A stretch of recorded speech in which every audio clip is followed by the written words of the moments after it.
Call the 15 October meeting of the Manhattan City Commission to order, and if everyone will please rise and follow me to the Pledge of Allegiance.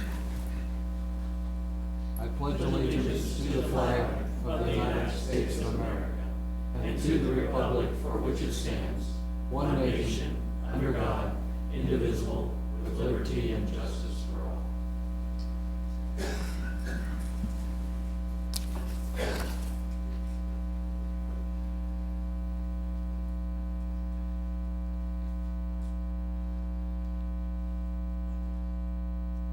We have a couple of proclamations tonight, and okay.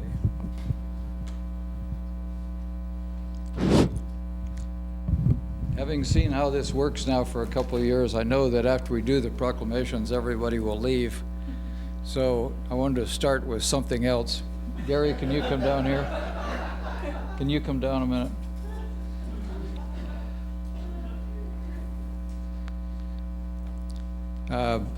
I don't know how many of you have heard, but I got the word last week that Gary is going to depart.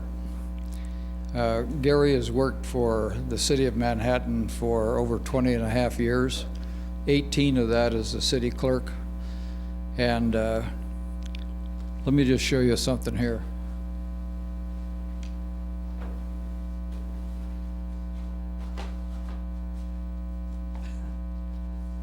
You know, after the meeting, the mayor gets to sign all these where you see the tabs. So for most of us, you feel sorry for yourself for just a moment, and then you figure out that you're only signing these things. Somebody has to prepare them all and put all the tabs in here. So Gary does this all week long. He comes in before the meeting, and then he's the last one to leave. And he's really made an impact on all of us. I mean, we've redone kind of the meeting format. The meeting is conducted in what I think is a very professional way. And Gary is an integral part of doing all this and has been now for 18 years. So we'll have a going away for him to be announced pretty soon because he'll be gone before we know it. But on behalf of all of us who are up here and all across the city staff, I just want to thank and acknowledge Gary for a tremendous service to our community. So please join me in a round of applause for him.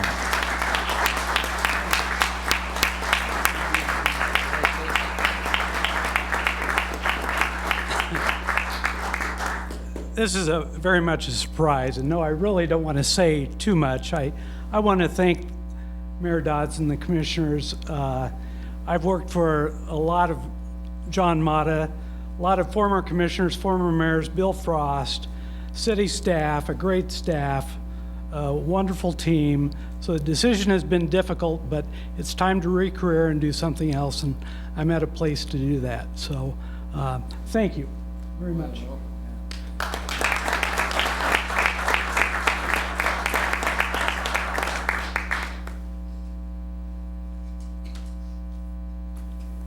First proclamation is for World Polio Day.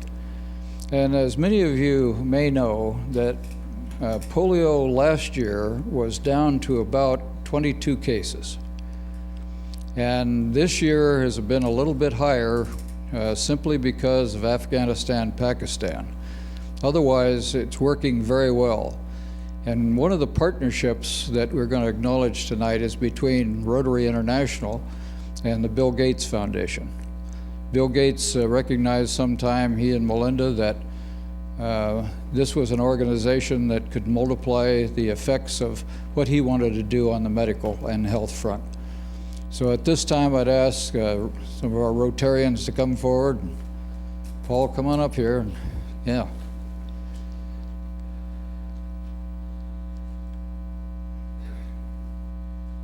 These guys work this hard all year long, and we fundraise, and then we send that up to the district and on to Rotary International, and then that's returned to service in the field. So, Gary, if you'll publish the proclamation. Whereas Rotary International, founded on February 23, 1905 in Chicago, is the world's first and one of the largest nonprofit service organizations. Whereas the Rotary motto, Service Above Self, inspires members to provide humanitarian service, encourage high ethical standards, and promote goodwill and peace in the world. Whereas Rotary in 1985 launched Polio Plus and spearheaded the Global Polio Eradication Initiative, which today includes the World Health Organization, U.S. Centers for Disease Control and Prevention, UNICEF, and the Bill and Melinda Gates Foundation to immunize the children of the world against polio. Polio cases have dropped by 99.9% since 1988, and the world stands on the threshold of eradicating the disease. Whereas Rotary has contributed more than 1.7 billion and countless volunteer hours to the protection of more than 2 billion children in 122 countries, and is currently working to raise an additional 150 million. Now therefore, Michael Dodson, Mayor of the City of Manhattan, Kansas, proclaims October 24 as World Polio Day. Anybody want to say anything? Okay. Thank you, Mayor Dodson. Thank you, Commission. It's my pleasure to accept this proclamation on behalf of the Manhattan Downtown Rotary Club, which meets on Thursdays at noon at the Holiday Inn, and the Manhattan Kanza Rotary Club that meets at the Meadowlark on Friday mornings at 7 o'clock. The Rotary Club and the Rotary International works very hard in its mission to put service above self and our emphasis on the eradication of polio. We successfully eradicated it in the entire continent of Africa within the last year or so, and like the mayor said, there are two very small pockets left in Afghanistan and Pakistan. I know that there are a number of commissioners behind me who are also Rotarians, and there's some Rotarians sitting in the audience. But again, thank you, Commission, for this proclamation. Thank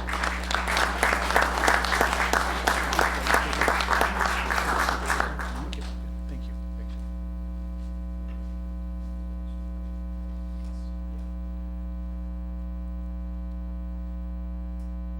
This is also a Domestic Violence Awareness Month, and you know, this is one of those things that nobody likes to talk about, but it unfortunately is a reality in our society today. It's oftentimes hidden, but when you have a task like the commissioners and the city staff has, and some of you who operate the shelters for people that get in this situation, you see it all too clearly. And when it happens, it's devastating. It's devastating to the family, and it's hard on the caregivers as well. So would you please come forward and receive this proclamation? And I didn't recognize you when you're out in the hallway there. So he'll read the proclamation, then you'll have an opportunity to say a few words, all right? Whereas domestic violence is a widespread and preventable problem impacting all demographics in Manhattan. It is a pattern of behaviors used by one partner to maintain power and control over another partner in an intimate relationship. Whereas, according to the Kansas Bureau of Investigate report, 1 in 4 of all Kansas homicides were domestic violence homicides in 2018. Whereas in Kansas, there are many organizations, including the Manhattan Crisis Center, and 26 direct victim service providers across the state that increase our knowledge of domestic violence and advocate for survivors within our communities. Now therefore, Michael Dodson, Mayor of the City of Manhattan, Kansas, proclaims October as Domestic Violence Awareness Month.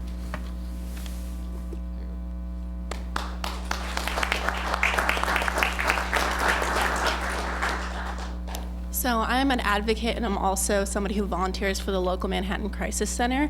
And I know that we have a lot of great community organizations that do promote advocacy and awareness for this issue. And in 2017, over 22,000 individuals reported that they had been victimized by an intimate partner. And currently in 2018, over 77,000 individuals actually sought services related to that issue. So we definitely see that there's a gap, but there's a lot of hope, especially with not only the City Commissioners Group, but also a lot of other Manhattan organizations to change this issue.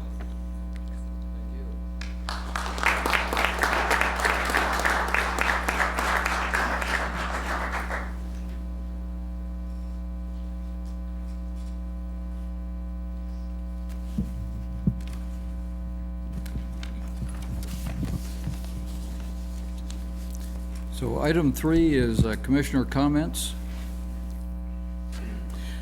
Mayor, I would like to just call it, I'd like to just add to your comments about Gary Fees.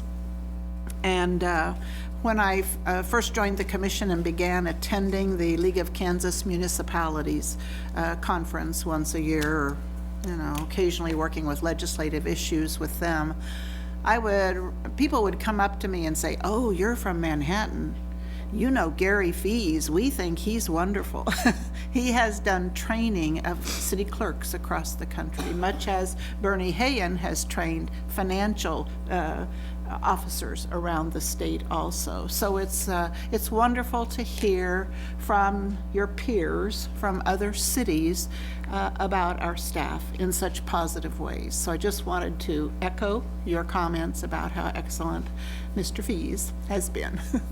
I'd like to just mention that I'm the representative for the Manhattan City Commission to the Flint Hills Regional Council. And we will be meeting this coming Friday morning at Keats at the community center there. Our speaker is going to be Trent Armbruster, who is now with the State Department of Commerce. And he's going to be talking about the Economic Development Strategy Study for about a half hour from 10 to 10:30. His new title is Director of Strategy, Biosciences and Technology. So for those of you who might have lost track of Trent, he just left the Chamber of Commerce to do that. I attended the Manhattan Fire Department open house. That was this last Sunday, actually. And Ryan Alms, the assistant chief, said over 1,100 people had attended when I visited with him at 1 p.m. So I don't know what the final count was, but that was a record, I think. And so somebody might want to follow up and get us the number of actual. But the families were riding old fire engine number 1.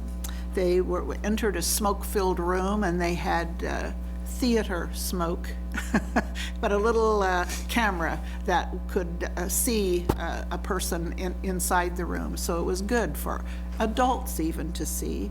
And they had a burning demonstration of 2 different, like a den size living units, one with a sprinkler and one without, and how readily it burned. And the message was to be sure and close the doors to your bedrooms so that it contains the fire and the smoke that is possible. The first day for advance voting is tomorrow, and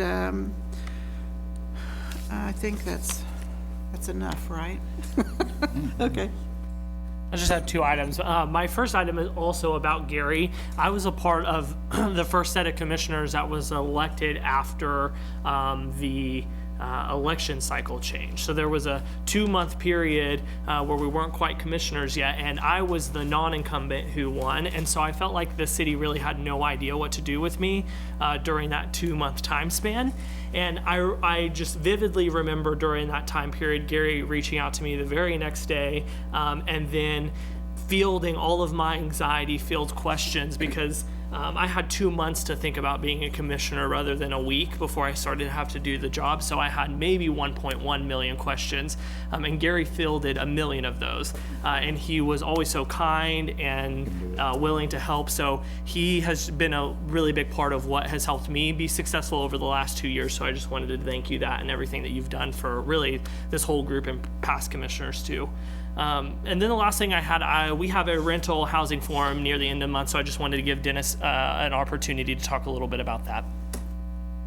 Thank you, Commissioner. So 2 weeks from tonight, October 29th, while we do not have a city commission meeting, everyone can go to the K-State Ballroom on the K-State campus in the Union, and we will have from 7 to 8:30 a rental forum.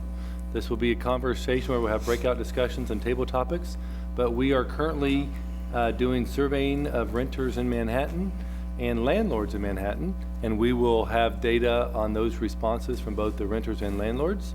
And then we'll have conversations from our code enforcement staff and about what they're seeing in the rental market based upon some of our code enforcement issues and their rental inspections that they've completed in the last year. So we'll have a robust conversation about all issues related to renting in Manhattan. Again, next Tuesday, October 29th, 7 p.m. to 8:30 p.m. in the K-State Union Ballroom. Thank you, Dennis. That's all I had.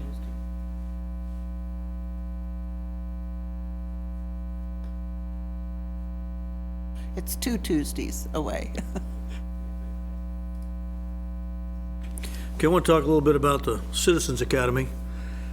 City's still accepting applications until October 18th.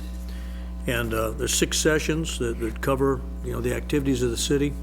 I went to it in 2010. That's when I met Gary. Talk about Gary again, because he runs that Citizens Academy, and that's a great thing if you want to learn the nuances of the city. The sessions include community and economic development, governing the city, the airport, public safety, infrastructure, public works. You actually get to go down and see that water department and all the stuff that's in there. And then quality of life and parks and rec. Normally, there's about 20 folks in the class. I think we're still short a few. So you can go to the city website, and there's a link there. You can fill out an application and join, or you can just call Gary in his office, and I think he'll fix you up. It's a really worthwhile thing to do. I did it in 2010, and I think that's one of the reasons I ran for the city commission, because I learned a lot about the city, and if you want to get involved in city boards, we're always looking for people to sign up for city boards. This is a good way to get a feel for exactly what you'll be getting into. So it's a great program, and I appreciate all the work that Gary's put in making it successful over the years. And I think he also provided great cookies every night. Well, one more thing about Gary. Gary, I think you're our therapist. I think there are many times we just sat there for no reason other than just to talk to you. So thank you for all you've done for the city. There's a ribbon cutting for the Stabilization Center this Friday. I believe it's at 3 o'clock, 3 to 5. And this is extremely important, and I'm so excited and thrilled that it's finally happening. I think people before me, commissioners before me, have been working on this for years. And what the Stabilization Center will do for the community, for the Pawnee 10-county region, is if an individual with mental illness comes in conflict with the law, instead of just being taken off to jail or going off to the ER room, there are actually going to be screenings done, and they can go to this safe place and have resources, especially if it's a nonviolent citation of some kind.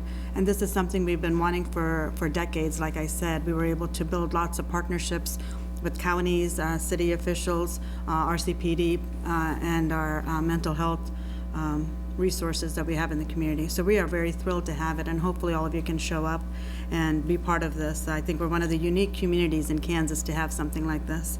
So I'm glad that that's happening finally and during our tenure here. Commissioner Morris mentioned that advanced voting starts tomorrow.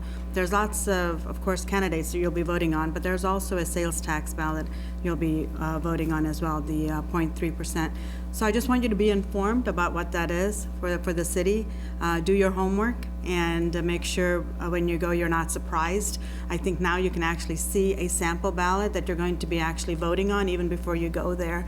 So just so you have no surprises, that you see that. And there's also a Constitution amendment, and I'll have the mayor speak to that a little bit more.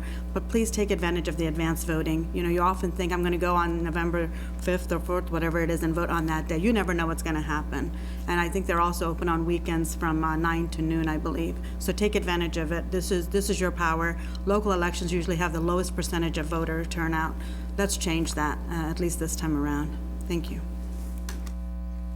Yeah, on the constitutional amendment part, this has to do with the census, so many people will be surprised to see that on the ballot.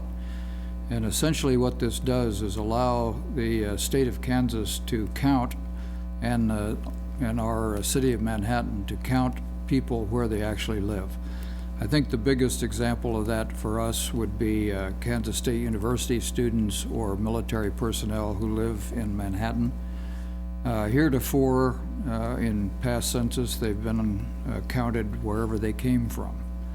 And since most of their support comes from where they live, day to day, year to year, the state of Kansas would like to recognize them as being here. That does a lot for how we qualify for certain things to the state or the federal government. I know this initiative is being helped by the student government at Kansas State University, and we've talked to the folks at Fort Riley about it as well. So when you see that, just read up a little bit before you go. And I know the state of Kansas in the past has had money in their budget to execute this census the next year. I'm told this year they don't have the money, but nonetheless, we ought to, as citizens, decide whether or not this is a good idea. So I just ask you to read up on that one a little bit. Anything from anybody? All right.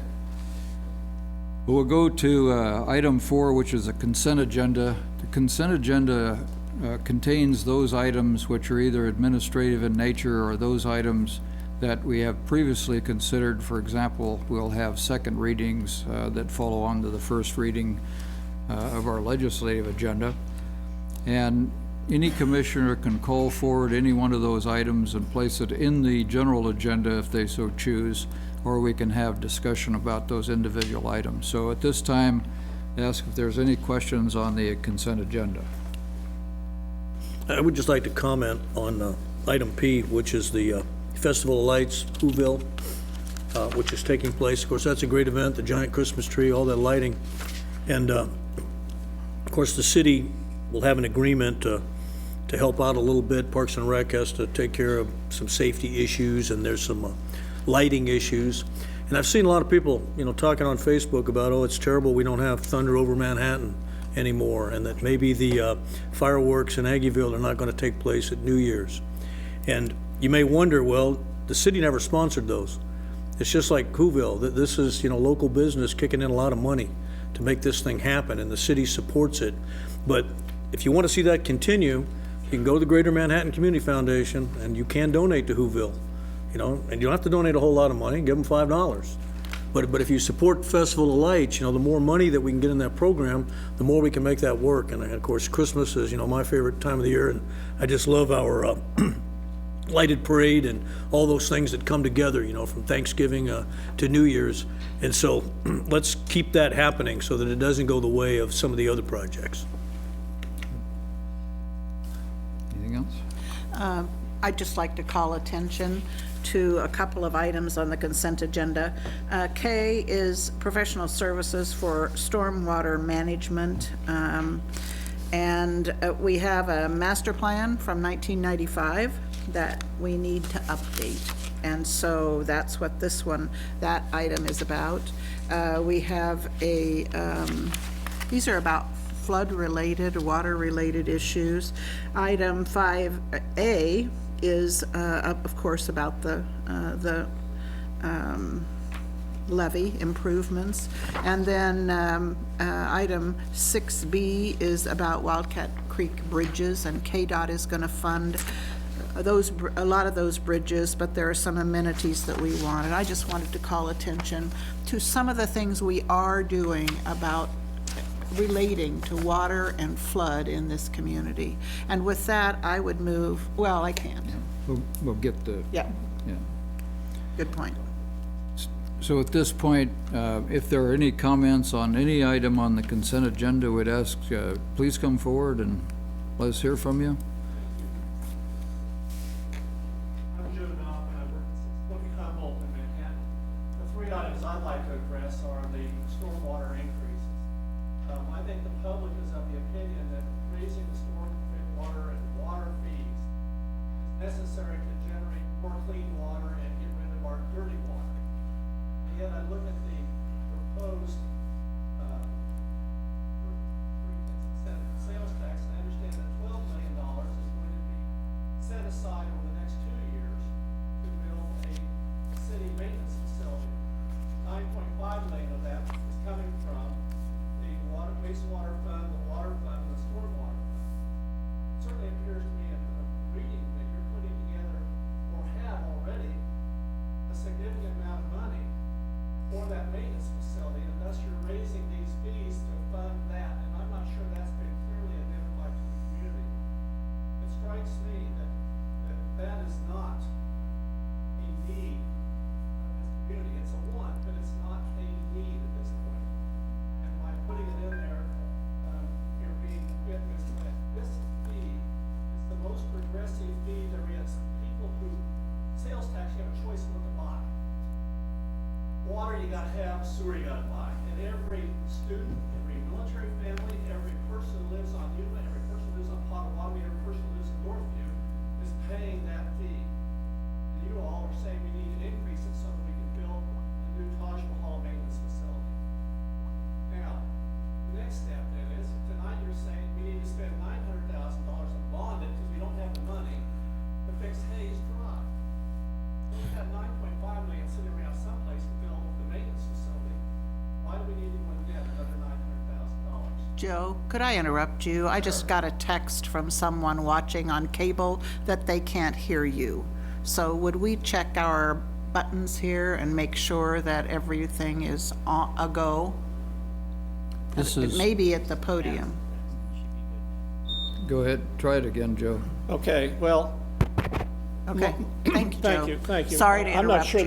they care as much as I care Well, that you care, but. I want the public to hear what we do here. Well, so, and I yeah. may be completely out of line here, but the numbers on the surface just don't make sense to somebody reading what we're reading.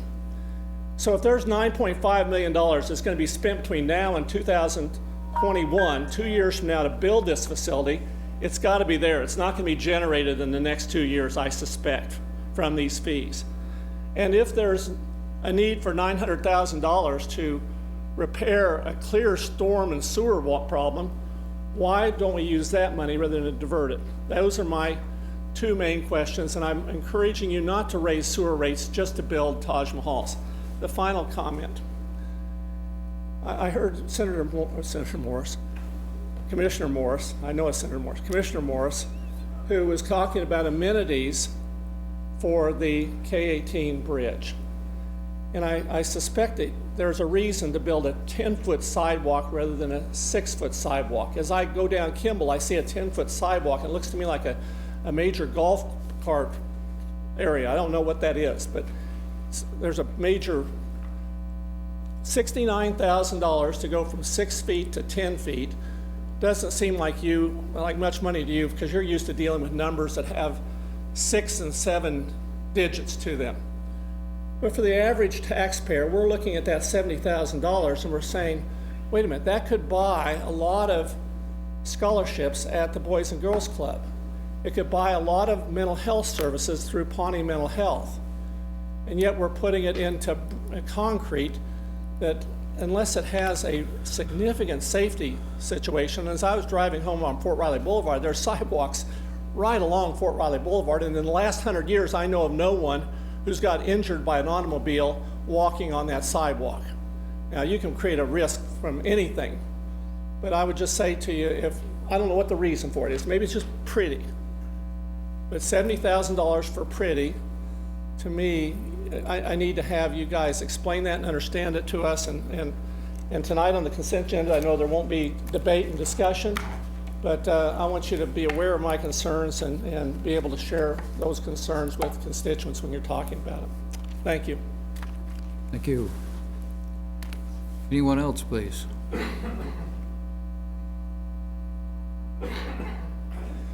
All right, seeing no one, we'll come back to the commission. Any final comments? Yeah, I think that sidewalk discussion's not on the consent agenda, correct? It is not. He was, Okay, so we are gonna discuss that tonight. I just wanted to clarify that. And I did want to comment on item C, that's the, you know, raising of the water rates, and I voted against that in the first reading. So I'll do that again tonight. There's no other discussion. I move we approve the consent agenda. Second? call the roll, please. Mayor Dodson, Yes? Commissioner Reddy, Yes. Commissioner Butler, Yes, except for item C. Commissioner McKee, Yes. and Commissioner Morse. Yes. Motion carries 5-0 with the exception of item C, which carries 4-1. Item 5 is a public hearing. This is on the Manhattan Levy project, and it has some rather special things that went along with it, so I'd ask Bill Frost to come up and help us work through that. So at this time, the public hearing is open. Good evening, Mayor and Commission. I've been working on this project as outside counsel for the city. The public hearing is somewhat confusing, as is the statute, by the way. But you'll recall that the statute required you to appoint 3 appraisers to look at the property involved in this project. Those 3 appraisers were charged under the statute with determining whether or not any property specifically benefited from this project as opposed to the benefit accruing to the city as a whole. And if the appraisers found that property specifically benefited, they then were charged with the responsibility of determining the value of that benefit to that property, and that property would then be assessed that portion of the cost related to the benefit they received. The appraisers have returned their report, and they found no property specially benefited. They found that the benefit was to the city as a whole. The public hearing is intended to be for the purpose of people that own property that received that special assessment objecting to the appraiser's report. In order to raise the objection in the public hearing, the statute required that they also file their objection in writing 48 hours before the hearing. Well, 2 things have happened. First, no one has filed the objection with the city clerk in writing. And secondly, there's no property that's been determined to be specially benefited. So technically, there is no one that is entitled to appear and raise objections because there are no objections.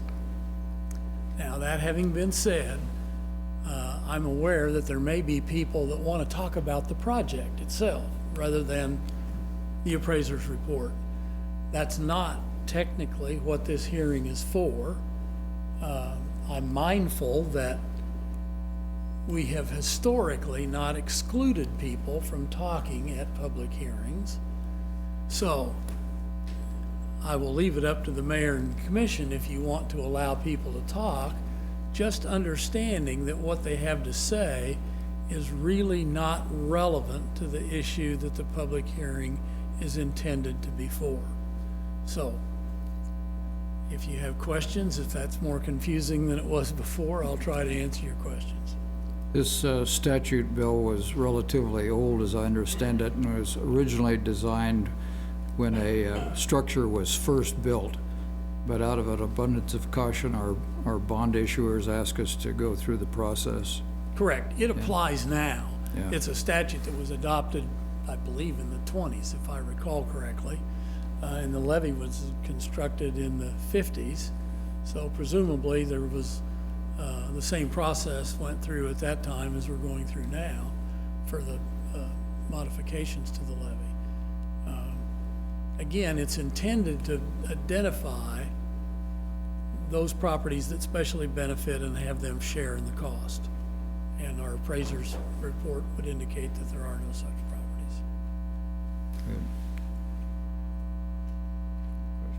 properties.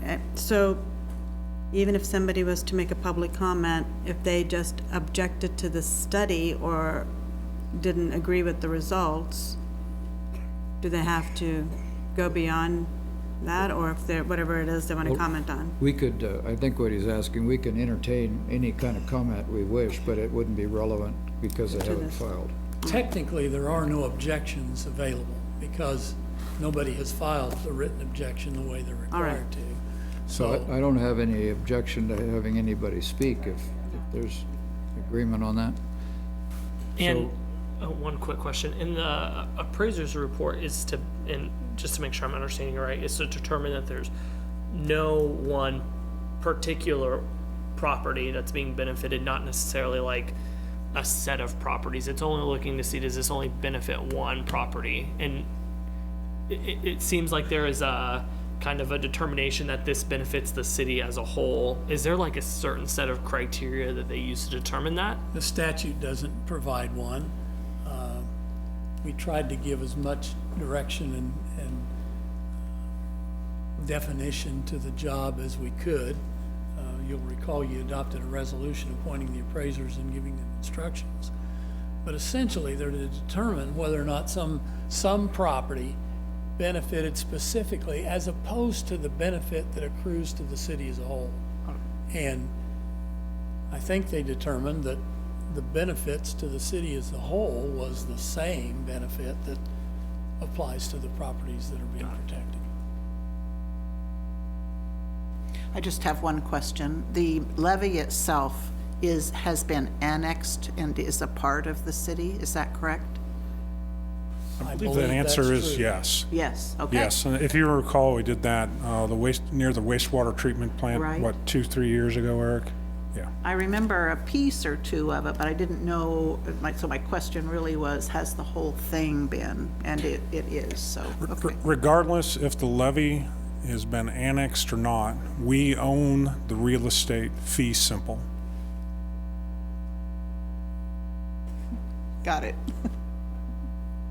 So is there anyone now who would like to make public comment on this issue, understanding that no one has filed statutorily, so, but any comments are welcome.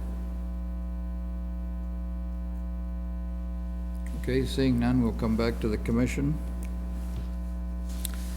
And if there's no further discussion, we can entertain a motion.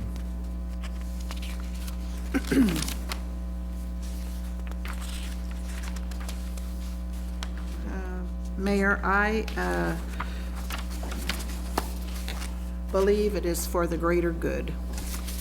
So therefore, I move that we approve ordinance number 7457, accepting the appraiser's reports and issuing general obligation bonds to pay for the city's share of the levy improvements. Second. You call the roll, please? Commissioner Reddy, Yes. Commissioner Butler, Yes. Commissioner McKee, Yes. Commissioner Morse, Yes. and Mayor Dodson. Yes. Motion carries 5-0. We'll now move to item 6, which is the general agenda, and A is to consider the first reading of ordinances levying 2020 service fees within the Aggieville and downtown business improvement districts. And the presenter, you're already there. is I'm Bernie here, Haynes. Mayor. Good evening, Mayor and Commissioners. Of the many requirements that you have on an annual basis, one of those is to approve annually 2 ordinances, one for the Aggieville Business Improvement District, and the other one, the Downtown Business Improvement District. Both of those districts have been in existence for a number of years. I believe 1981 is when at least one of those benefit districts started. The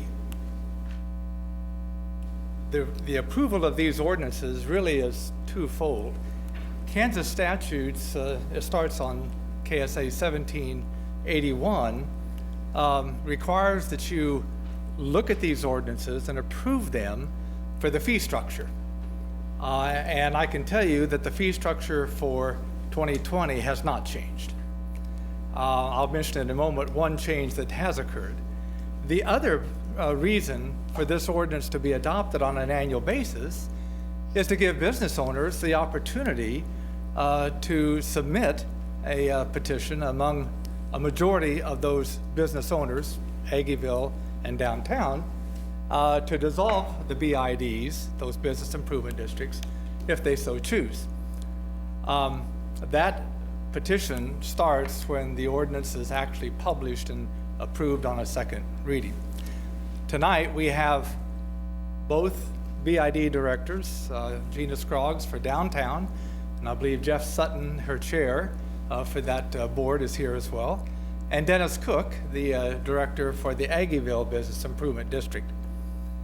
The one change that has occurred, you may recall a couple of years ago, a year ago, that we established a grace period, so to speak. The fees are sent out on January, in this case, the 2nd of January, and they are due roughly 60 days down the road, in this case, on March the 2nd. And then there has been approved a 30-day period before any non-payment would be taken to municipal court. The one change that has taken place for 2020 and approved by both boards is the establishment of a 25% late fee that would occur for those payments that have not been made by March the 2nd. So that's the change. Otherwise, everything pretty well stands. There's been no change in the district boundaries of either Aggieville or downtown. And I'd stand for any questions that you might have regarding these business improvement districts. Just to remind, the late fees were brought forward by both of the directors of BDI and the... They were, Mayor. Yeah. I should add, the city really is, under the statute, is simply a conduit to allow for the administration of those BIDs and the collection of those fees, and then if necessary, to take non-payers to municipal court. As far as the boundaries, the fees that are set, a late fee that might be established, a grace period, those are done by the boards and usually in concert with each other. I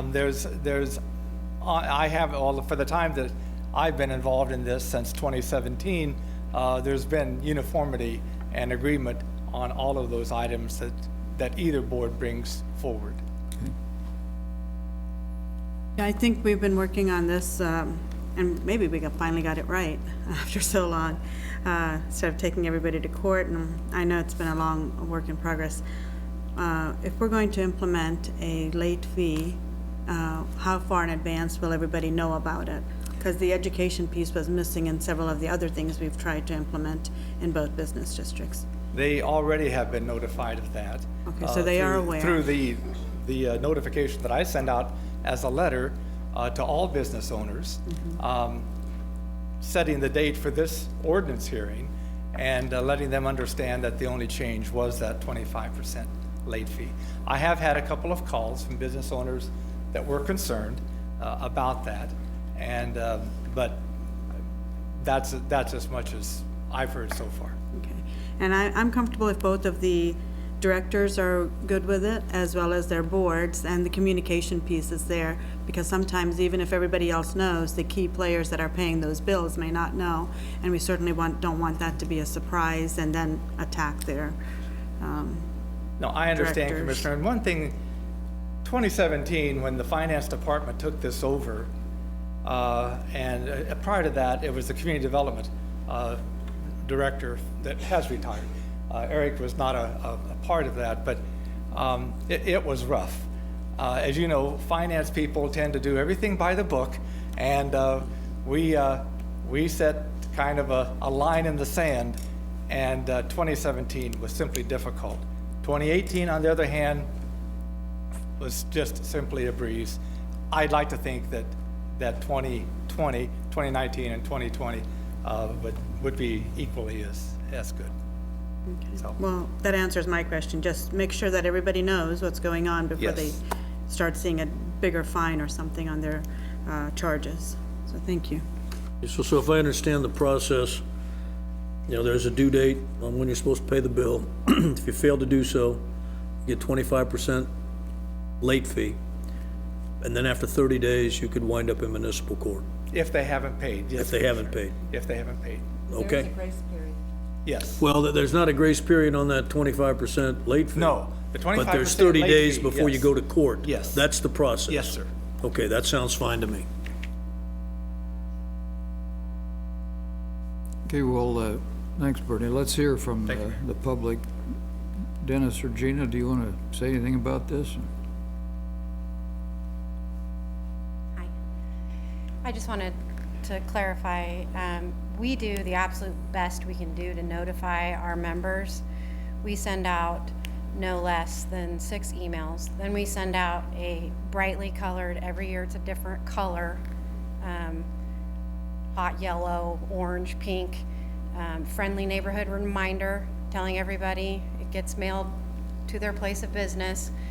But that doesn't guarantee 100% that everybody knows or everybody's reading their email or everybody checked their mail.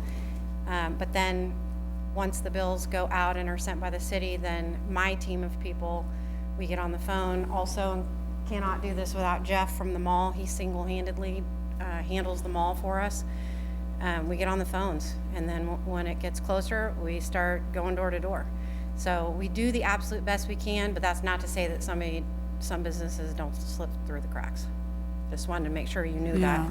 So what is the percentage of late payments, I guess?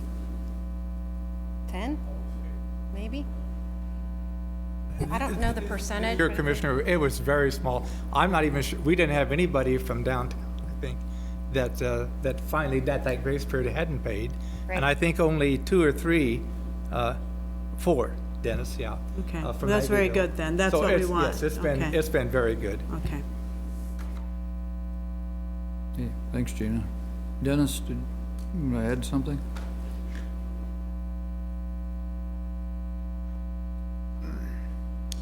Yes, I came into it late last year. I actually took over in March, and we were already in the trouble time. And what we just found out is that we'd had some missed addresses with everybody, and that's a thing we're going to be way in front of this time.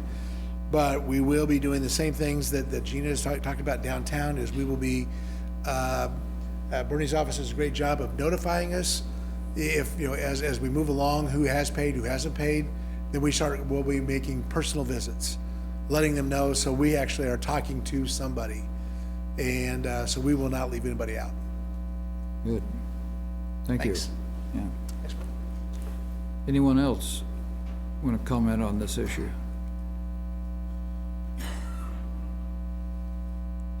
All right, seeing no one, we'll come back to the commission. Any further comment? Just to say that I am so pleased that runs as smooth as we have seen this year and last year. That it's a good thing. So I'm glad that the individual organizations are working with their businesses, and that the finance department is just able to work it in and make it happen. So it's a good thing, and just how it should be. I'll make the motion. So Mayor, I move we approve the first reading of ordinances levying business improvement service fees for 2020 on businesses located within the Aggieville and downtown business improvement districts. Second. Call the roll, please. Commissioner Butler, Yes. Commissioner McKee. Yes. Commissioner Morse. Yes. Mayor Dodson, Yes. and Commissioner Reddy. Yes. Motion carries 5-0. We'll now move to item B, which is to consider Kansas Department of Transportation, KDOT, city-state agreement for the K-18 Wildcat Creek Bridge cost sharing. And this is, concerns the bridge that goes across Wildcat Creek that's kind of near the West Side Market, just east of of Briggs Auto. And we have Robot. I know you're not Brian Johnson, I can tell that right away. Mr. Johnson is far better looking than myself. Good evening, Mayor, Commissioners, Rob Ott, Director of Public Works, City of Manhattan. This evening, this item is before you for consideration. A little background information that was in the commission memo just to highlight. This project isn't new. It's been around for some time. Unfortunately, it's been delayed. Originally, bid date, construction to start was in 2015. Things being what they were at the state level, the project's been delayed, and we are here today. One of the things a previous citizen talked about was the sidewalk. Originally, the sidewalk was planned only to be 6 feet wide. The plan now calls for 10 feet wide. I want you to understand that we believe that the 10 feet is a better safety component for the pedestrian, for the bicyclist, for the jogger. And we don't have sidewalks on both sides of Fort Riley Boulevard through this segment. In fact, we believe it's better to enlarge or basically create a trail on this one side, on the north side, and not the south side. There are geometric physical barriers on the south side. This will also tie into the linear trail network, which is 10 feet in width. Our BPAC, our Bicycle Pedestrian Committee, also supports. This is one of those projects that's probably been on their list since the inception of that committee. And it's been a very high priority project, this gap. And I can go to and show you some of the conditions if you all wish to see how unsafe it is, where you see a beat down dirt path that these pedestrians have created over time along Fort Riley Boulevard, west of Westwood, as they head towards Rosencutter and so forth. So that's what we're asking you to consider. And there's a cost for that. I mentioned before, it's a missing connecting link. Strongly supported by our committee. It's been on their wish list for some time. I also point out that this 10-foot path is not uncommon what we've done with just our dollars throughout the community. You look at Kimball Avenue between Hudson and Vanessa, there's a new 10-foot wide trail that's going in there today. The bridge that was redone on Casement and Marlatt Ditch, the width of that sidewalk on that bridge segment is 10 feet as wide. It allows for easier two-way traffic passing, whether it's a jogger, a bicyclist, or a pedestrian. It's a comfort, it's a level of service. So we strongly recommend that. Also, if you're familiar with Scenic Drive and so forth, there's a pedestrian rail, there's protection, there's a physical barrier between the through vehicle and that pedestrian or bicyclist that's on Scenic Drive. The same thing is being proposed here for that pedestrian and bicyclist on Fort Riley Boulevard. The speeds are actually, I believe, higher on Fort Riley Boulevard than they are on Scenic Drive, and they're higher than on Casement. So again, we believe in creating that separation, that physical barrier to protect those folks. We also, KDOT has agreed to install electrical junction boxes, and we'll have to install lights at a later date on our own nickel. We're working with, I'll call them Westar until the day I retire, but I guess it's Evergy now. So we'll be, and there's some employees I have that have been here so long, call it KP&L still, but we'll have to come back and follow up with that. So what we're really asking you tonight is concurrence on three main things: the over width of the sidewalk, the guardrail and fencing, as well as the conduit and so forth, so that we can come back later and install that lighting. So that's what we're asking you all to consider tonight. Again, this is not an old or a new project that we just dreamt up, and you all have witnessed what is out there. These costs, the estimated cost from KDOT, $69,000. And here's kind of the quick project overview. I want to be real clear. This is a KDOT project. I know there's some folks last night on social media that was mad. Private contractors are out moving utilities right now, and there's lane reductions.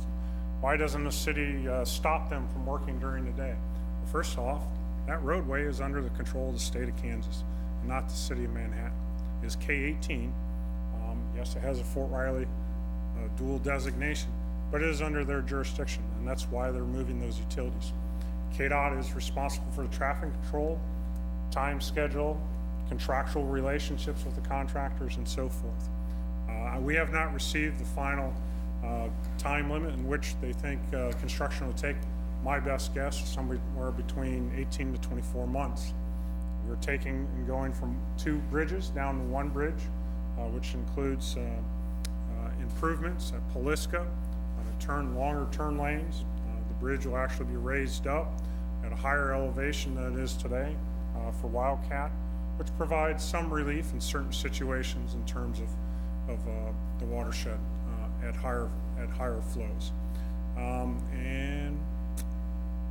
There definitely is going to be impacts to the community on K-18, and you're definitely going to see those during the peak hours, even during the non-peak hours, as just a highly traveled roadway. And there are also linear trail currently goes underneath the bridges. With this construction, we'll have a detour plan. We'll work with Park and Rec. We'll work with city manager's public information officer about maps and publishing the alternate route, which is crossing at where Rose and Cutter is. There is a traffic light there and so forth. Some other things I want to point out to you all that will be coming back to the commission for consideration. The ones in blue are things that you all will see. Just like all the utility companies have to move and get our KDOT's way, we have to move. We have a water main that's in the way. We are scrambling to design that one because we do have in-house with our staff because we need to get out of the way in time for them to bid in March. So that item will come back to you all. The other 3 items up there, I believe, will come back to the commission for consideration. We have a responsibility to complete the gap between Westwood and the bridge. KDOT is going to do the sidewalk or the trail between the bridge and Rose and Cutter. The lighting on the new bridge will be on our nickel. And I want to highlight a project that's probably going to come to you again. This is not mandatory, but it's been very high on the bicycle and pedestrian committees for some time. There's a sidewalk gap from 17th and Yuma to Westwood, and completing that gap as well. That project, there's numerous funds that might be eligible, as well as any grants that we might apply for with future commissioners. So with that, I just want to highlight that the first one in blue there you all will see. The other 3 will most likely be the new commission after the November 5th election, and we'll just see who's all elected. So with that, are there any questions? I can pull up maps if there's additional questions on location and so forth. Mayor? I've just got a couple on this, Rob. Is this something that might be categorized as a betterment? You know, when we do the levy, we're going to add on some things that make more sense to do it while it's being done. You know, that's a great analogy, Mayor. That's correct. It's a betterment. It's improvements beyond just a standard package, and I think there are enhancements that protect those modes of traffic, modes of transportation, the pedestrian, the bicyclist, and that jogger. Provides more comfort, better level of service, connectivity to existing trails, and protection. When I was looking at schematic the other day, do you know approximately how much elevation we gain from that? Sure. So this is a very technical drawing, so I apologize. What I will tell you is the dotted lines are the existing elevation. This is what we often refer to. I'll move the mouse here. Hopefully folks can see. Is the bottom chord of the existing girder of the lowest point over Wildcat Creek. They're going to raise that up to where this new solid line. So you can see it says 4.6 feet higher than the high water clearance. High water clearance event was right here in 2018, which was the Labor Day flood at 10/21. And you can kind of see they're marking where that is, which is slightly above. So short answer, it's probably somewhere between 2 to 3 feet higher than it is today. And their intent is to have it a little bit over 4 feet higher than what the high water mark of record flood for Wildcat Creek was in 2018. Can you remind me of where that pipe is? That isn't one of these pipes that's open and goes under the bridge as a pipe, is it? Isn't it embedded in the No, embankment somewhere? So this is not, this is definitely not a valid registry. That's awesome. So to answer your question, Mayor, no, it is an open channel. Wildcat Creek is an open channel. It's confined by the banks of Wildcat. It is not a conduit or reinforced concrete box. It's a natural channel. It certainly has things that are defined in terms of the east and west bank.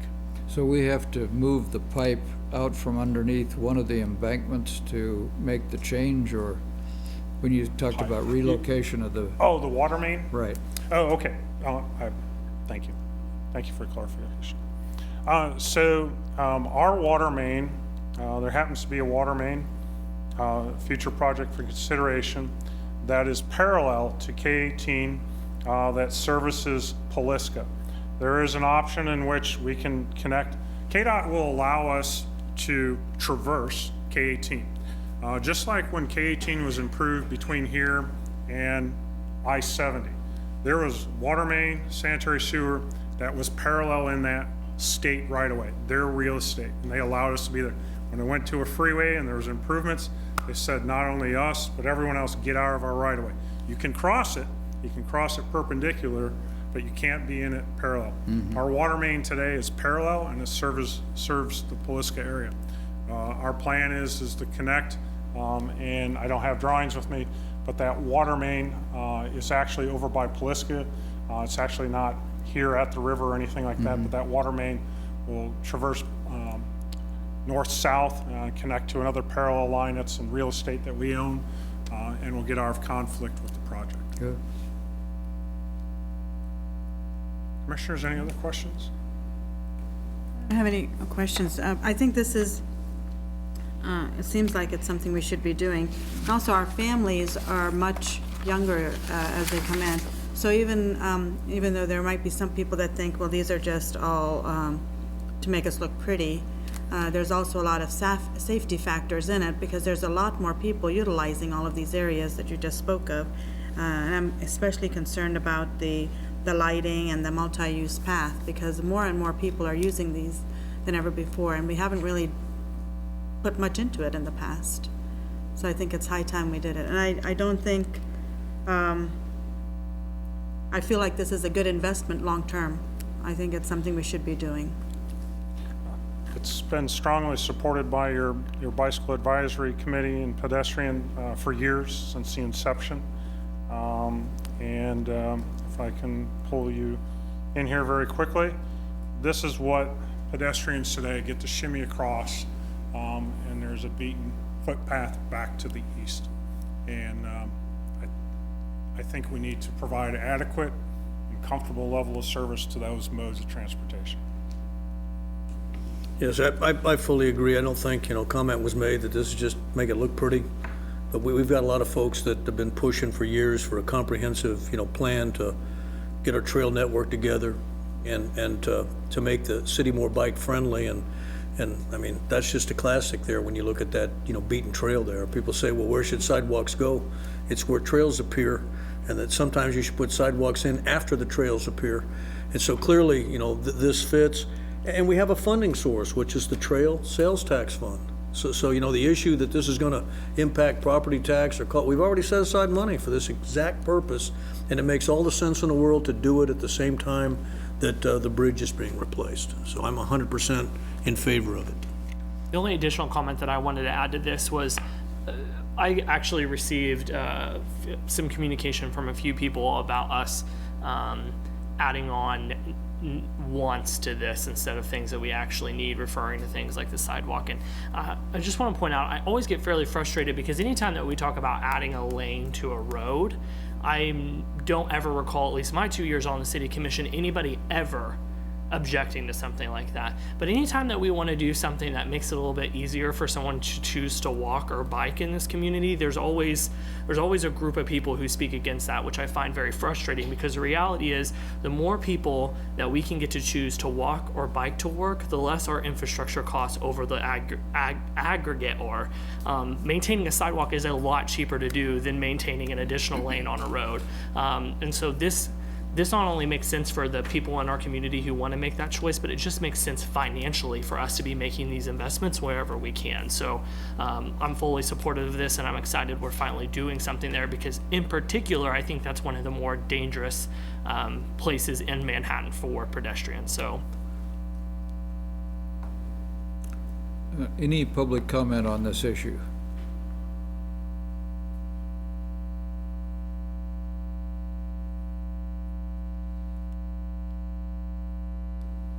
Hi, An John old Motto, friend. 1213 Greystone. I'll just make a comment that I do think it's a good project. Actually, I've gone up that quite a few times. When it's really rainy and that little bridge or that behind the hotel gets flooded, your alternate route is to go through this road that's back there and come down through the storage units. Then you come up on this little trail. One of the last times I did it, there was this family that kind of tagged along behind me, and they had a heck of a time making it through there. And those cars are really close and fast as they come down. So just wanted to say that I think it's a really good project. Thanks, John. Anyone else? Okay, seeing none, we'll come back to the commission. Mayor, I'd just like to say that for years, I have watched people walking along Fort Riley Boulevard and that footpath that Rob or someone mentioned. And so this is the opportunity while we're doing these bridges and the Paliska area to make a difference there. And we talk a lot about making our community more receptive, welcoming to residents who come here and who look around and might locate here. And this piece of connectivity along one of the major state highways for our community seems to me this is the only train that has ever gone through, and we need to get on it and make it the best we can. And because KDOT is willing to work with us so that we can make this piece wide enough for the future. You know, when they built the bridge over the Kansas River, we had to go to KDOT and ask to have that extra piece for a sidewalk, for them to allow us to do it or whatever. I wasn't on the commission then, but I know that it takes a special kind of negotiation, and Rob is good at that. And so this is something we need to do. And $69,000 is for this kind of an enhancement of that walkway. It seems very appropriate. Okay, we'll entertain a motion. Mayor, I authorize the mayor and city clerk to execute the city-state agreement with Kansas Department of Transportation for the K-18 Wildcat Creek Bridge ST-1816 in the estimate amount of $69,000 to improve a pedestrian trail sidewalk from 6 feet wide to 10 feet wide. Second. Call the roll, please. Commissioner McKee. Yes. Commissioner Morse. Yes. Mayor Dodson. Yes? Commissioner Reddy. Yes. And Commissioner Butler. Yes. Motion carries 5-0. We'll now move to item C, which is to consider the first reading of an ordinance amending sections of the code regarding public nudity, and we'll have Katie Jackson, City Attorney.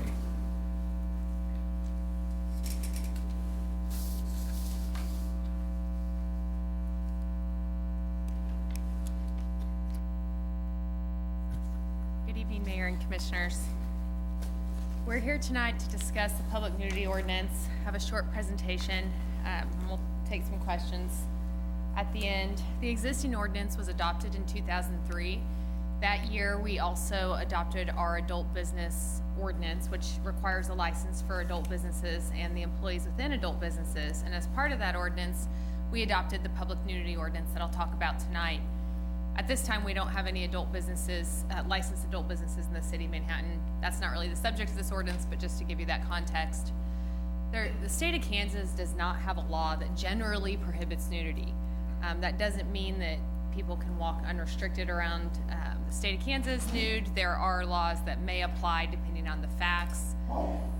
The lewd and lascivious conduct is prohibited, and I'll talk about that a little more later. And there's other offenses that if you're in a state of nudity and minors are involved, that the facts can warrant prosecution. I noted up here that because there's no state law, the Uniform Public Offense Code for cities does not have a general public nudity ordinance. The UPOC, as it's called, is just like the STO. The STO is the law that the league publishes, the little booklet that we adopt for our traffic regs. A lot of cities in the state of Kansas do the same thing for their criminal ordinances.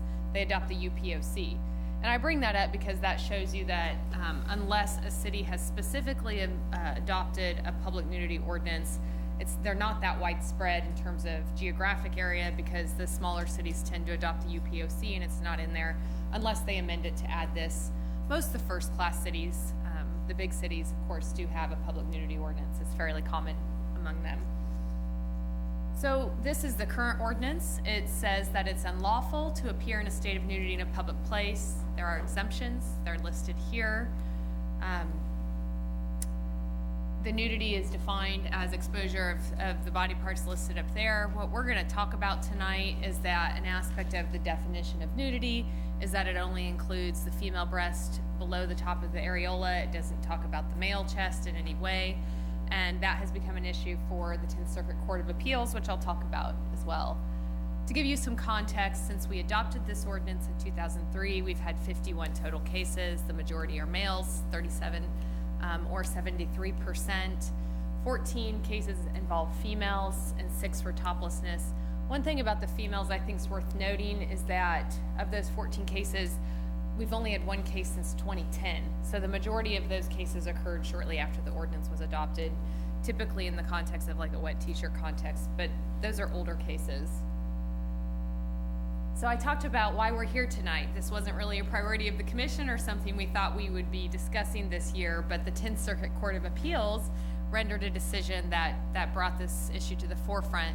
The state of Kansas is one of 6 states in the 10th Circuit, which I have shown you there just for some context. And earlier this year, the 10th Circuit, which is the federal appeals court for our area, issued what's called a preliminary injunction in favor of the plaintiffs who were challenging the city of Fort Collins public nudity ordinance that only criminalized female toplessness, very similar to our ordinance. A preliminary injunction is a finding on whether or not the plaintiffs would be likely to succeed on the merits, in other words, to prove that such ordinances are unconstitutional as equal protection violations. The 10th Circuit said in that it's likely that those ordinances will be found unconstitutional. And when I say likely, they took 40 pages to discuss this, which they didn't. They had some very strong wording, and they had a lot of elaborate text and context about that. So they had a pretty strong opinion. If the case would have proceeded, the 10th Court of Appeals would have issued a final decision on the merits, and that decision would have said either it is unconstitutional, these type of ordinances, or they're not. Of course, the court had already basically said, yeah, we're going to find it unconstitutional if you continue, which is why the city of Fort Collins decided not to proceed with the case. They announced that they'd already spent more than $300,000 in outside legal fees, and they decided to settle the case, and they repealed the ordinance.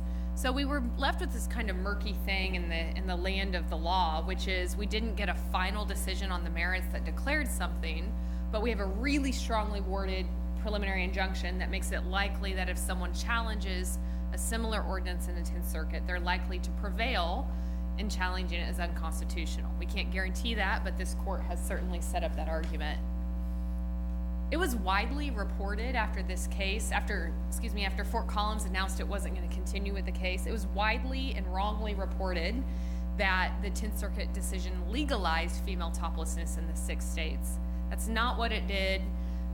It does not invalidate our ordinance automatically, and it does not require us to amend the ordinance. So it does not do those things. It's, like I said, it's a different type of posture.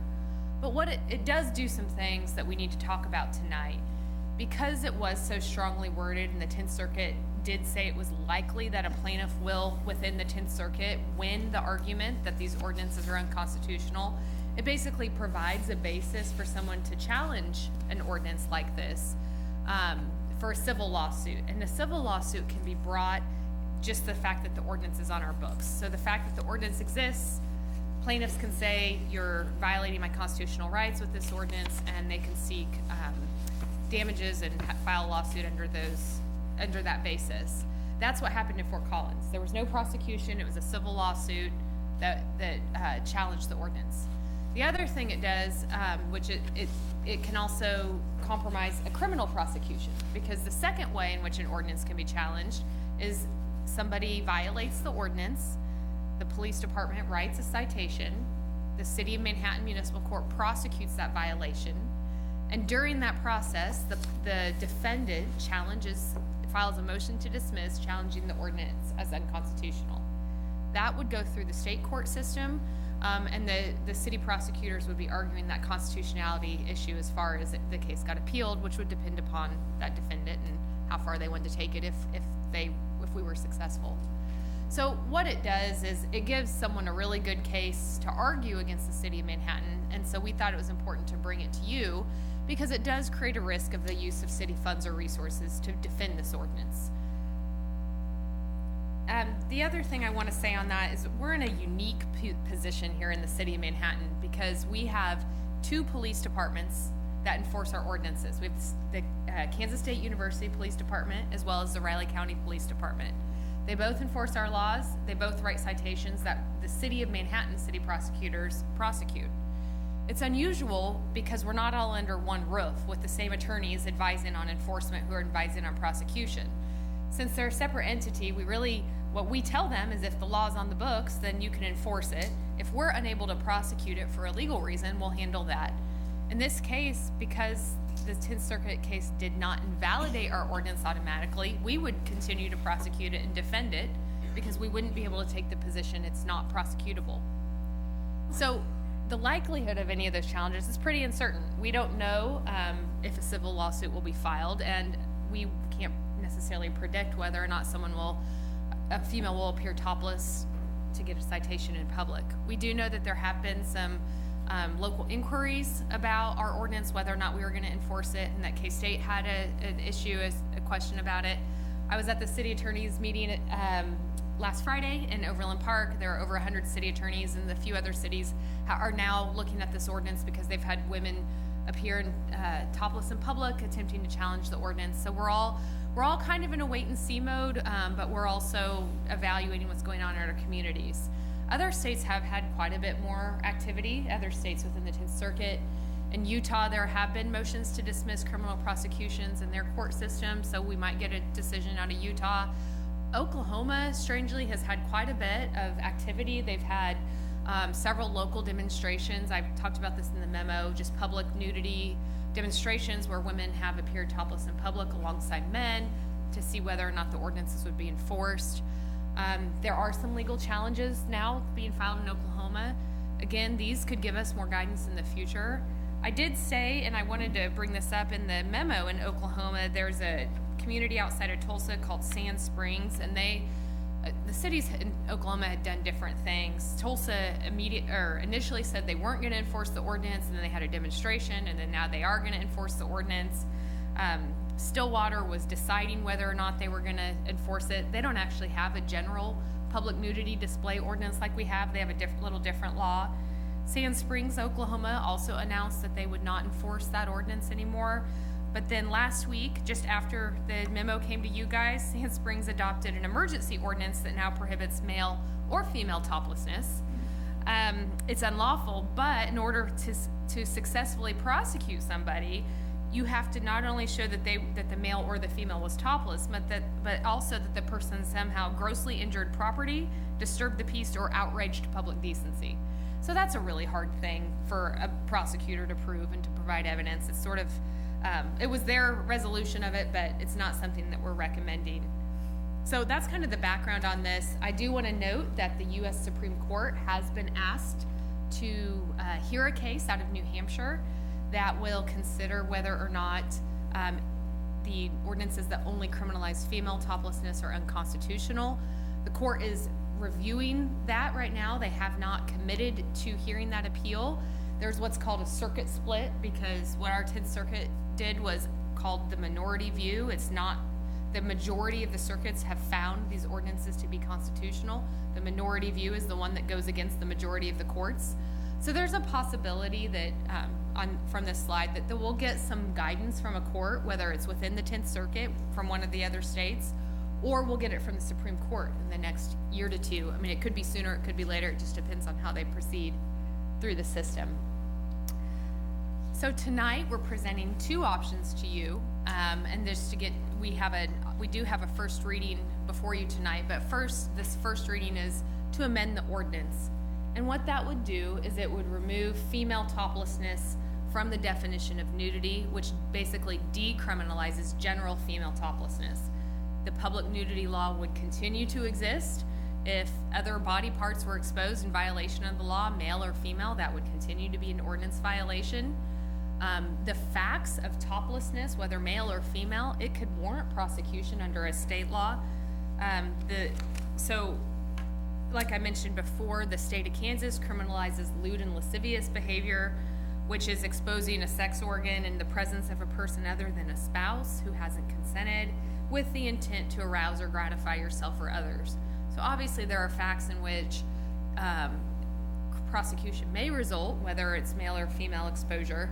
And then of course there's also laws related to exposure to minors that are numerous, and so haven't really covered them. But the general display of toplessness, male or female, absent other facts, would not be criminal under city ordinance. Again, state laws might apply. This ordinance does not address, never did address what private business owners, they could require someone to come in, to wear shirts in their establishment. Before, if someone entered an establishment and they were violating the nude ordinance, a citation could be written.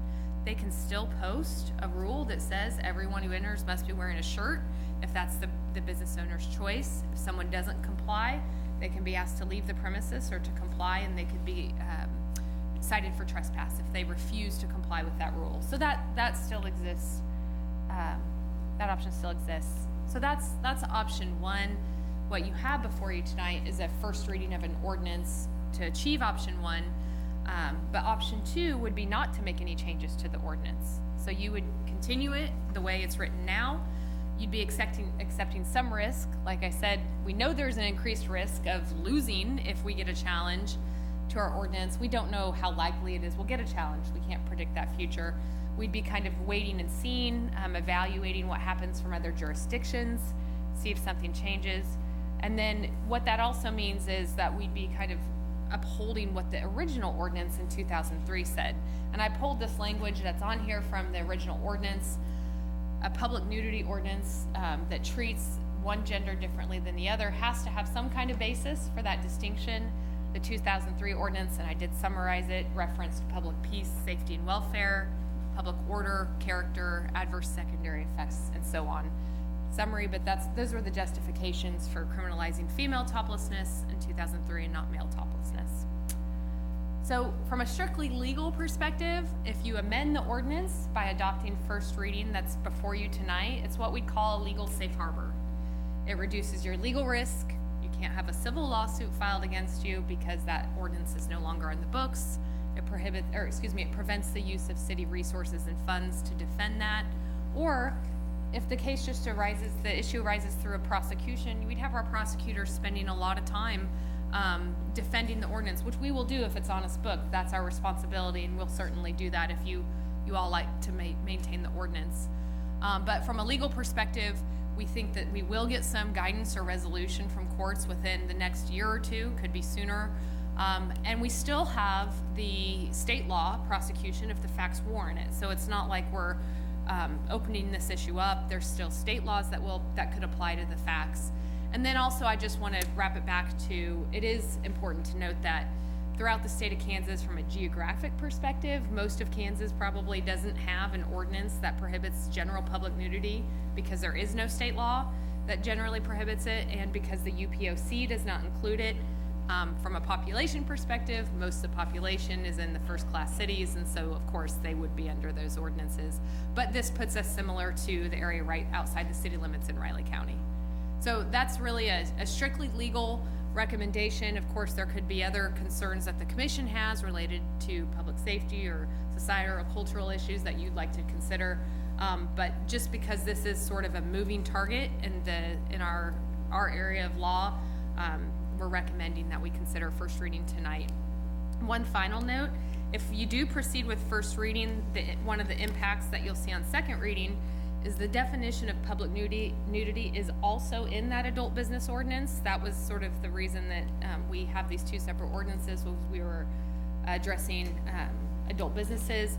If we change the definition here, we'll also change that same definition just within the adult business ordinance. That's the only change that would occur to that ordinance, but the definitions would have the impact of affecting that license, which again, we don't have any adult businesses that are licensed in the city of Manhattan. So I know that's a lot of information. I'll entertain any questions from the commission and You say something about the effective date, Katie? That would be after the second reading, then we put it in the paper and then becomes effective, so say 3 or 4 November, something like that, is that right? yeah, so the second reading, if you adopted first reading tonight, we'd have second reading on November 5th. It gets published that following Sunday. That means the law goes into effect from our perspective the next day, that Monday. So that would be the 11th, maybe? 11th, I think. I have a couple questions, particularly about the Kansas law with lewd and lascivious behavior. Yes. So let's say we amend the ordinance to remove this and a woman goes topless at a public pool. Is she then prosecuted under state law for lewd and lascivious behavior? So again, the facts have to warrant that. So that's what, so if somebody is, since there's no general law against exposure in public, the facts have to warrant it. In the case of lewd and lascivious, some of your the requirements for prosecution would be met. So that would be exposure in the presence of a person other than the spouse. I'm presuming in your scenario that the public, there are other people there that she's not married to that haven't consented, also likely to be achieved. But there has to be something in the facts to suggest that the intent is to arouse herself or others. That's the state law. So that would apply to any display of nudity across the state. So if the facts met that lewd and lascivious state law, then she could be prosecuted, and that prosecution would occur in Riley County District Court. They prosecute the state law violations rather than the Manhattan Municipal Court. So that law doesn't reference any specific type of nudity. So technically a male just shirtless could be prosecuted under the state law, correct? The law says exposing a sex organ. So what would have to occur is that the law enforcement would have to believe that, and the prosecutors have to prove that the male chest is a sex organ. So then I guess my general question is, how does the 10th Circuit ruling not apply to that law as well? Because it also seems like a double standard is set up there, which the 10th Circuit seemed to be ruling against that. That law actually does not define public nudity, nor does it reference male or female. It's strictly gender neutral. So it says a person exposing a sex organ in presence of another person. So in application, I suppose, a female toplessness could be prosecuted more frequently than male toplessness, but on its face, that law does not have a different definition of nudity, male versus female, like our city ordinance does. So it's written differently, is probably the best way to answer your question. I guess one of my fears is, to be frank, I'm all for amending the ordinance, but I guess one of my fears is that a woman goes topless thinking it's within her right to do so, and then she gets prosecuted based on some state law that seems like it's pretty hard to enforce and probably isn't enforced very often. That would be a question. I could get that information before second reading because the city of Manhattan does not prosecute those offenses, so I wouldn't have an idea of what number of those that Riley County sees or prosecutes in a year, but we could provide that for second reading if you'd like. Okay, yeah, I would be curious to see how often Kansas gets involved in, things like that. I think that's all the questions I had for right now. I guess I'm curious about our own public pools. Whether it's the splash park or the swimming pools themselves. And the only way we could enforce anything is with the Kansas law. Is that right? Well, in terms of a display of public nudity, yeah. So if we don't, if our ordinance continues the way it's written now, then if somebody, it applies within the public pools. If that ordinance is repealed, we're not gonna layer on a gendered regulation on top of the public pools. That's contrary to what our ordinance says, because those things would be in conflict. So to go to your example, at the public pools or the splash park, again, let me go back. If the display of nudity involved any of the body parts except the female breast, that would still be prosecuted by the city of Manhattan as a violation of our public nudity ordinance, general display. So we're not recommending repealing the whole ordinance. All we'd recommend as part of this, if the commission desires, is to change the definition to exclude female breast only. The others will remain in place. So those things would still be, you know, if you're concerned about other displays, they'll still be criminalized under the ordinance and prosecuted by the city. Does this open the door for topless bars, topless displays in public, I mean? So they'd have to comply with our adult business license and our adult business regulations ordinance, which require a license of the business owner and the employees. And right now we have none, but there's no real reason to have one. But if we allow topless behavior, then that's a good reason to have an adult business. I mean, could look at it that way. You may have some requests. Okay, thanks. I don't know about the adult entertainments and all of that, because I think they would probably have, just like you would go into a bar, you have to be a certain age or whatever it might be, so that's different. But so if somebody's just sunbathing and they're topless, can a neighbor just call, and if it's a female, and say there's somebody just... Are they sunbathing on their own property? Or are just they... let's say on campus, or let's say on their Okay. dorms or somewhere, you know, I don't know, So wherever it is. under the existing law, if somebody's in public in a state of nudity, under the existing law, yes, that individual could be prosecuted if she's exposing the female breast. If the law's changed, if there's no other facts that fall under another law, then that would not be criminalized under the city of Manhattan's ordinance. Again, that doesn't mean there's not another state law that's applying to that behavior, but the city of Manhattan would not criminalize it as a general display of nudity. And I think the other exception, at least one of the exceptions, was if they're breastfeeding, that's permissible. So there wasn't, that part was not part of it. Okay, there Yes, we go. that's not part That's of it. acceptable. So how many cases have we had at all in the city of Manhattan with this ordinance? So in the 16 That's in the city years- of Manhattan? Yeah, this is only the city of Manhattan Okay. prosecutions for public nudity. Okay, I thought somehow that was somewhere else. No, I don't know. it's prosecutions under this 22-59. City of Manhattan, these citations would have been written by either the Riley County Police Department or the Kansas State University Police Department. And what happens? Like if they go to court, what happens then? Well, I mean, is there a fee or fine, or do they end up going to jail? What is the penalty? Well, they can be fined. The standard provision applies. It's up to $500 fine or up to 6 months in jail. In terms of what typically happens, we'd have to pull the cases, and I could get that information for you. Because the female, so we only have information back to, I think, 2012 readily available because we switched our computer system then. We can pull, so we can manually pull all the cases prior to then and get all the dispositions of those cases if you're interested. But it would be a fine, you know, and I can get some general information before second reading, but it'd be a fine typically in probation. Did you get any feedback from Kansas State University Police as well as RCPD? So, I don't know if I did forward this. The RCPD said they might come and speak to it tonight, but I did provide it. RCPD said they might come by. I haven't heard from K-State PD. But part of the reason we brought this before you is because I was contacted by Kansas State University and the RCPD just to ask whether or not we were going to continue to enforce this or whether the commission was going to consider repeal. Because if a situation arises, because there are law enforcement agencies and they're separate from you as the city commission, they're separate from my law office and all our city staff, they want to know, they want to know how we're going to respond if they write a citation or they don't write a citation.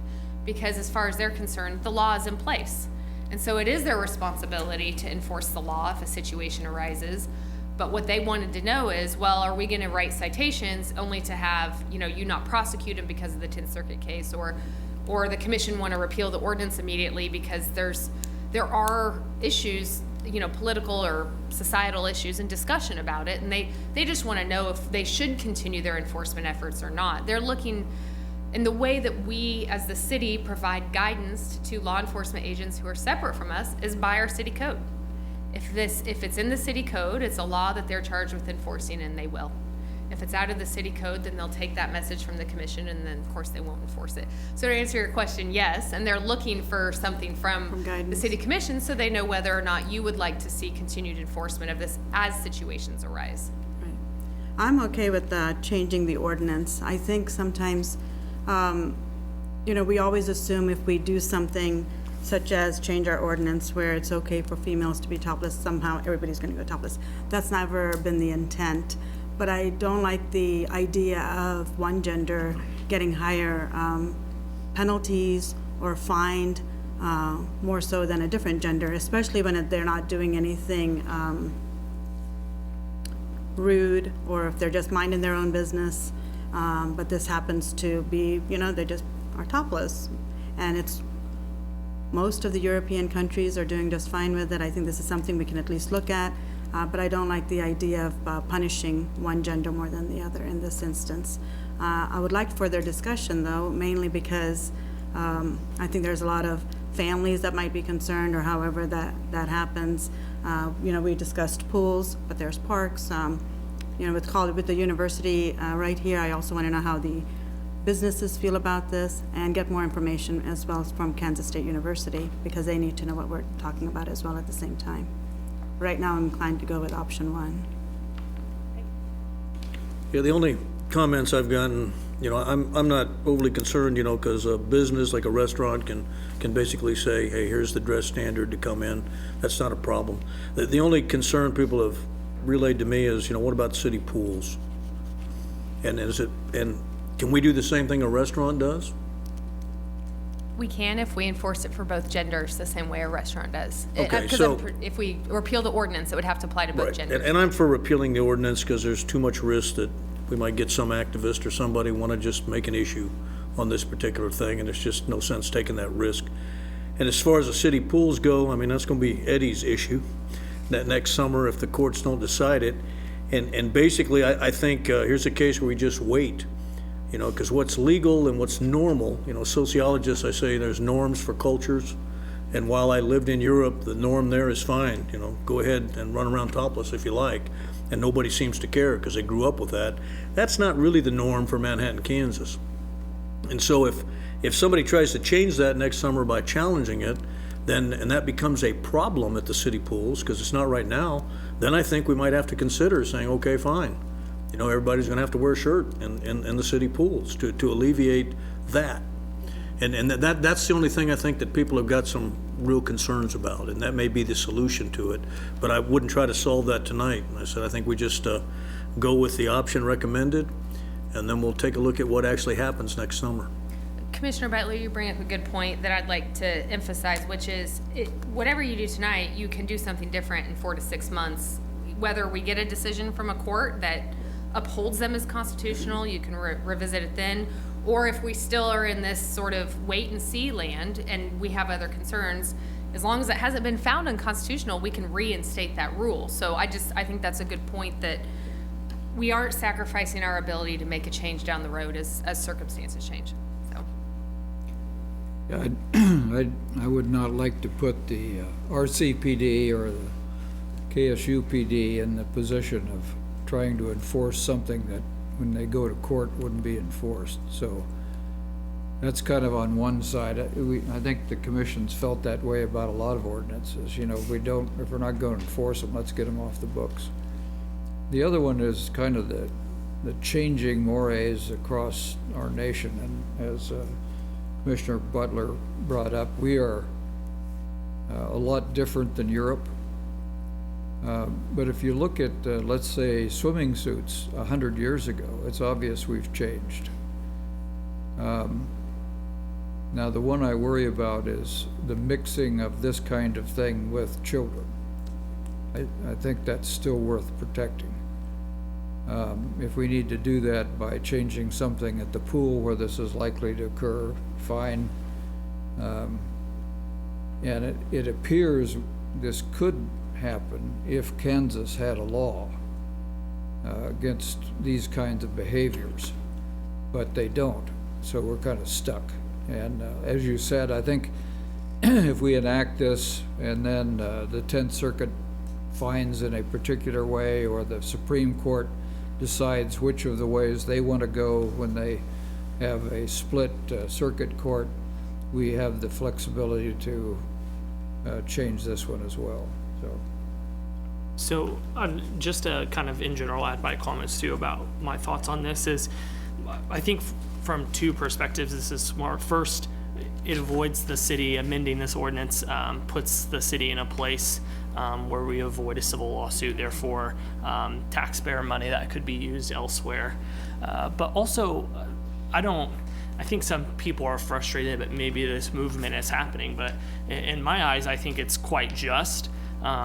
To the mayor's point, when you look back at photos in the 1800s, early 1900s of women that by law had to wear like full body suits, right, when they went out to swim. A long time ago, there was some city council that when they first decided they were going to reduce those laws and not make it against the law, they probably had the same exact discussion, right? And we look back on those photos and laugh at it, like, why would you ever enforce something like that?